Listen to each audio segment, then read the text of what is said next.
Bueno, vamos a meternos de lleno en una historia que tiene de todo. Imagina perder los ahorros de tu vida por una mala recomendación y que cuando vas a reclamar te dicen que ya es tarde.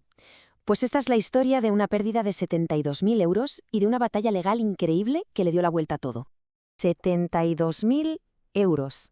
Así, tal cual. Esa es la cantidad, ni más ni menos, que una persona confió a su banco pensando que la metía en un producto seguro, rentable. Eran los ahorros de muchos años, puestos ahí, con toda la confianza del mundo en la entidad de siempre.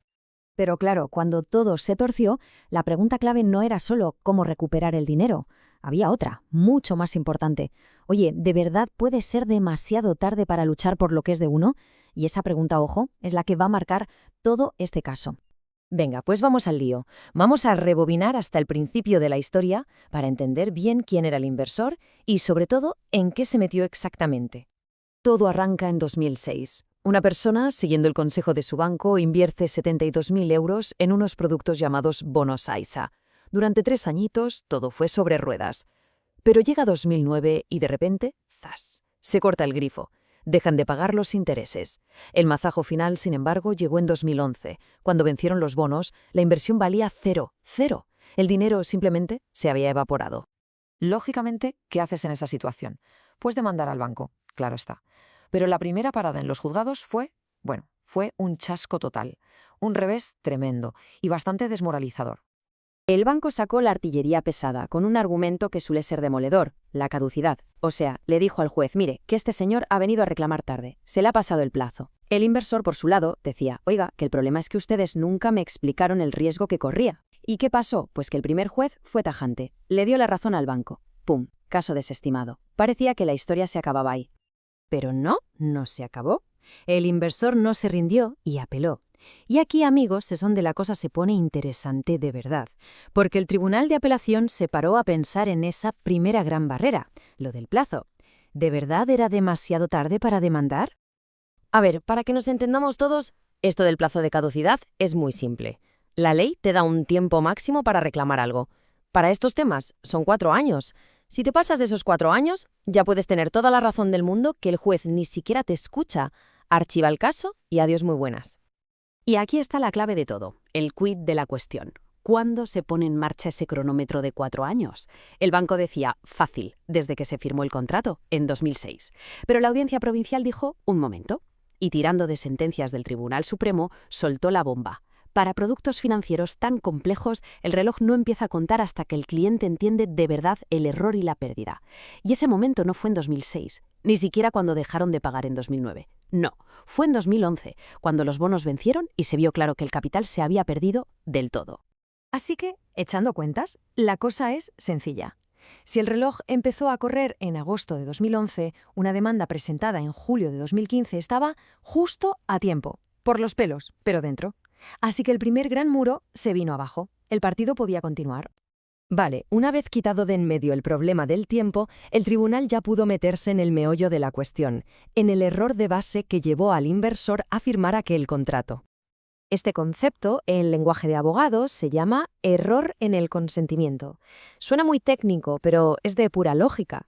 Si una persona firma algo creyendo que es una cosa, cuando en realidad es otra muy distinta porque no se lo han explicado bien, pues oye, ese contrato no vale, se puede anular. Y aquí viene otro giro brutal. El tribunal dijo, la responsabilidad de demostrar que se informó correctamente no es del cliente, es del banco. O sea que era el banco el que tenía que poner las pruebas sobre la mesa y demostrar, sin lugar a dudas, que el cliente sabía perfectamente dónde se estaba metiendo. ¿Y qué se encontró el tribunal al mirar los papeles? Puso un desastre, un fallo detrás de otro. Para empezar, el propio título del contrato era engañoso. Compraventa con pacto de recompra. Suena seguro, ¿verdad? Pues resulta que en el contrato no ponía ni a qué precio ni cuándo te lo iban a recomprar. Vaya tela. Es más, ni se molestaron en analizar el perfil del cliente, que era una persona mayor de 65 años y sin conocimientos financieros. Y encima fue el propio banco quien le recomendó el producto, lo que le convertía en asesor, no en un mero vendedor. En resumen, la información fue insuficiente y confusa. Y con todo esto, el tribunal tira de nuevo del Supremo y saca la conclusión final. Esta cita es demoledora. Cuando una entidad incumple su obligación de informar, el error que comete el cliente se considera excusable. ¿Qué significa esto en cristiano?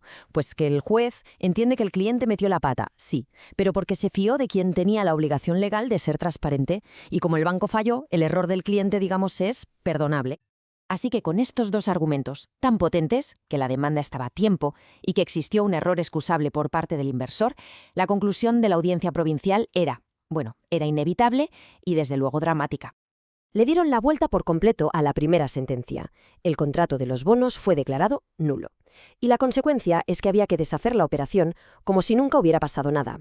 El banco tenía que devolver los 72.000 euros más los intereses legales. Por su parte, el inversor debía devolver los rendimientos que cobró al principio, también con sus intereses. El objetivo, volver al punto de partida. Más allá de la alegría para este inversor en particular, esta sentencia es súper importante. Nos deja unas cuantas lecciones muy claras sobre la relación que tenemos con las entidades financieras. Entonces, ¿con qué nos tenemos que quedar de toda esta historia? Pues mirad, varias cosas. Primero, que eso de que el banco tiene que informar bien no es una sugerencia, es una obligación legal muy, muy estricta.